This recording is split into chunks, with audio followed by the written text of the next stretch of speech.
ایک صوفی travel blogger ہونے کے ناطے آج درویشی ہی اپنانا پڑے گی اگر کسی درویش کو ڈھونڈنا ہے تو۔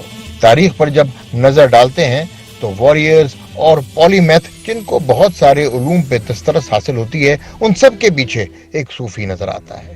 بسا اوقات تو ایسا بھی ہوتا ہے کہ وہ پولی میتھ یا تو خود ہی صوفی ہوتا ہے اور کبھی کبھی وہ واریئر بھی ہوتا ہے۔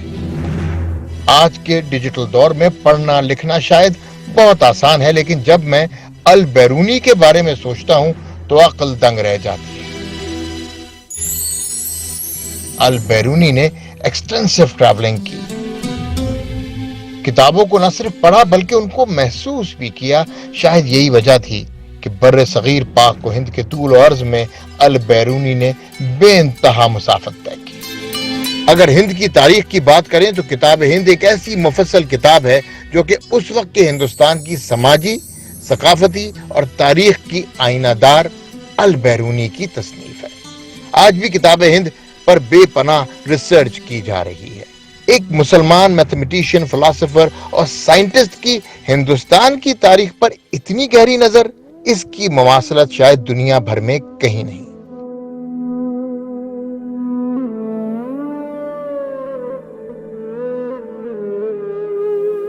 بسم اللہ الرحمن الرحیم۔ عقابی روح جب بیدار ہوتی ہے جوانوں میں، نظر آتی ہے ان کو اپنی منزل آسمانوں میں۔ للہ انٹرچینج پہ اس وقت کھڑا ہوں اور یہاں سے پنڈ دادن خان کو رستہ جاتا ہے جو کہ مجھے لے کے جائے گا البیرونی ریسرچ سینٹر پہ۔ ہزاروں سال پہلے جس انسان نے ایک نئی تاریخ رقم کی، ہم اس کے پاس جائیں گے، البیرونی کے پاس۔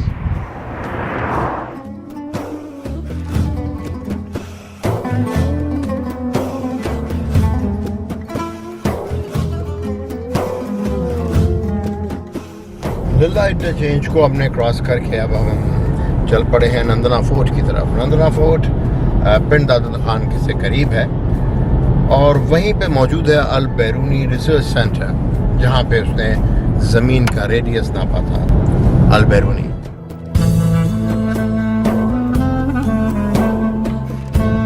یہ ایک مسلمان فلسفی ہی ہو سکتا ہے جس کو اپنی مادری زبان فارسی کے علاوہ 5 اس زمانے کی بڑی زبانوں پر عبور حاصل تھا، جس میں عربی، ترکی، یونانی، ہندی اور سنسکرت زبان بھی شامل ہے۔ سنسکرت جیسی مشکل زبان پہ نہ صرف البیرونی نے عبور حاصل کیا بلکہ سنسکرت میں لکھی ہوئی کتابوں سے بیشتر علوم کو ترجمہ کر کے آگے کی نسلوں کے لیے ایک بہت بڑا کارنامہ انجام دیا۔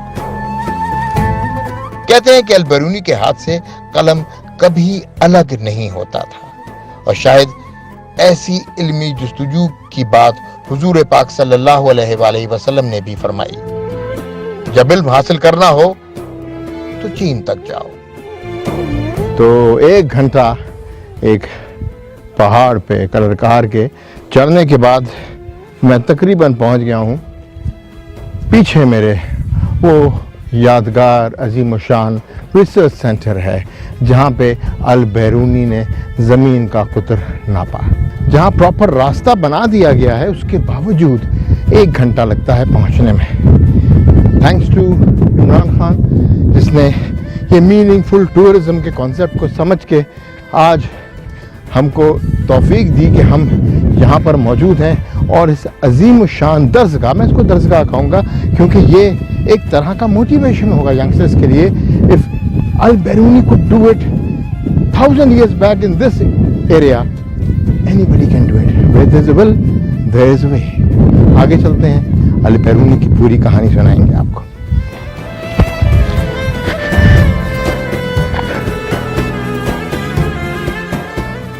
سلطان محمود غزنوی ایک عادل اور ذہین حکمران تھا۔ اس نے البیرونی کو کابل میں ایک ریسرچ سینٹر بنا کے دیا جہاں بیٹھ کر اس نے ریجنل اسٹڈیز کی شروعات کی۔ اور پھر وہ دن دور نہیں تھا جب پاکستان کے KPK، پنجاب، بلوچستان اور سندھ کے بارے میں البیرونی کی معلومات کا دائرہ وسیع تر ہوتا گیا، اور اس کے ساتھ ہی البیرونی موجودہ ہندوستان میں بھی اپنے ریجنل اسٹڈیز کے کارنامے سر انجام دیتے رہے۔ البیرونی کے اس ریسرچ سینٹر پر آ کر ایک عجیب سی کیفیت سے گزر رہا ہوں۔ اور علامہ اقبال کی نظم کے کچھ اشعار جیسے میرے کانوں میں کوئی سرگوشی کر رہا ہے۔ تیرے صوفے ہیں افرنگی، تیرے قالین ہیں ایرانی، لہو مجھ کو رلاتی ہے جوانوں کی تن آسانی۔ ابو ریحان البیرونی 971 عیسوی میں پیدا ہوئے اور تقریباً کہا جاتا ہے کہ 1050 یا 1051 کے اوائل میں ان کا انتقال ہوا۔ البیرونی جس زمانے میں خوارزم میں تھے، اس زمانے میں غزنوی نے، محمود غزنوی نے اٹیک کیا اور خوارزم پہ قبضہ کر لیا۔ جب خوارزم پہ قبضہ ہوا، اس کے بعد محمود غزنوی کا ایک خاص سٹائل ہوتا تھا، وہ وہاں کے پڑھے لکھے پوئٹ، سائنسدان، میتھمیٹیشینز ان کو ہر طرح سے فیسیلیٹیٹ کرتا تھا اور پھر ان کو وہ ٹاسک کرتا تھا جو وہ کرنا چاہتے تھے۔ That was the beauty of Mahmud Ghaznavi. انہوں نے تمام لوگوں کو، جس میں فردوس اور البیرونی شامل تھے، ان کو لے جا کے غزنی میں آباد کیا۔ غزنی جو محمود غزنوی کی سلطنت کا دارالخلافہ تھا۔ اس کے بعد البیرونی کی سکسس کی کہانی شروع ہوتی ہے، اور ریزن کیا ہے؟ فیسیلیٹیشن بائی محمود غزنوی، سلطان محمود غزنوی۔ البیرونی کا استعمال بعد میں محمود غزنوی نے 4 اور چیزوں میں کیا۔ He was an expert in Indology. Indology کا مقصد ہوتا ہے انڈیا کے بارے میں معلومات۔ اب انڈیا کے بارے میں معلومات سے کیا تعلق ہے؟ انڈیا میں مذاہب، کاسٹ سسٹم، ان سب چیزوں کو اگر دیکھا جائے تو البیرونی نے ان کے اوپر اتنی زبردست تحقیق کی یہاں رہتے ہوئے کہ بعد میں محمود غزنوی کو اس علاقے میں حملہ کر کے دہلی کی سلطنت پہ قبضہ کرنے کا بہت بڑا اچھا موقع ملا۔ اس کے علاوہ اور کئی چیزیں تھیں، جیسے انٹرفیتھ ہارمنی ہے، جیسے کہ بین المذاہب اگر ڈسکشن کی جائے تو البیرونی کا اس میں بہت بڑا ایک کردار ہوا کرتا تھا۔ He was a good learner of other religions as well۔ اور ہندوستان میں کیونکہ اس وقت بہت سارے ریلیجنز آباد تھے، کاسٹ سسٹم تھا، کاشتریہ، شودرا، یہ تمام کاسٹ سسٹم کو سمجھتا تھا البیرونی۔ علم نجوم، ایسٹرونومی جانتا تھا، تو علم نجوم سے بھی اس کی بڑی اچھی واقفیت تھی، اور علم نجوم میں واقفیت ہونے کی وجہ سے محمود غزنوی کے دربار میں وہ ایک جویل کی طرح تھا، ویری امپورٹنٹ پرسن، اور وہ اس کو جنگی حکمت عملی اور آگے کا فیوچر بھی بتاتا تھا۔ تو یہ تمام چیزیں تھیں جن کی وجہ سے البیرونی ایک منفرد طریقے سے غزنوی کے دربار میں اپنا کام انجام دیتا رہا۔ ایک چھوٹا سا واقعہ ہوا کہ ان کا ایک دوست تھا البیرونی کا۔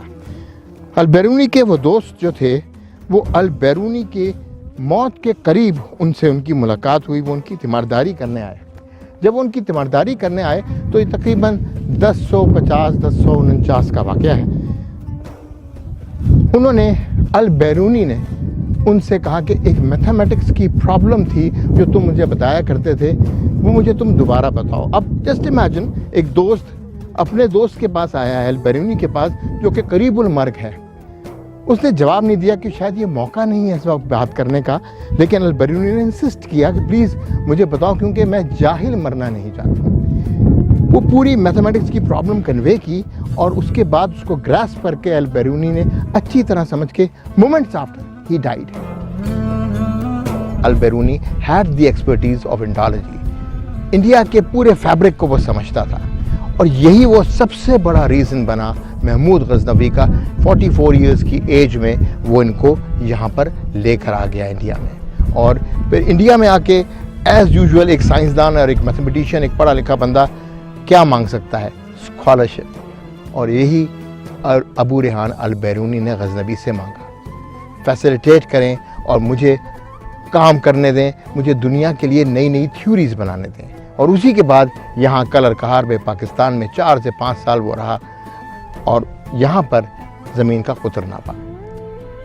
ابو ریحان البیرونی، غزنوی اور ان کے پیچھے اسپرچل پاور، داتا حضرت داتا گنج بخش کی، یہ ساری چیزیں جب ایک زاویے سے دیکھی جائیں تو ہمیں سمجھ میں آئے گا کہ اسلامک گولڈن ایج کے ریزنز کیا تھے، اور پرسسٹ کرنے کے کیا ریزنز تھے، اور شاید بھولنے کے یہ ریزنز تھے کہ ہم نے ان کاموں کی فاؤنڈیشن کو دیکھا ہی نہیں اور اس کے اوپر بنا ہوا ایک بہت بڑا ڈسٹ سٹارم جو کہ انگریزوں نے ڈالا، اس کے اوپر ہم اپنی ایک خالی خولی سی بلڈنگ بنا کے رہ گئے۔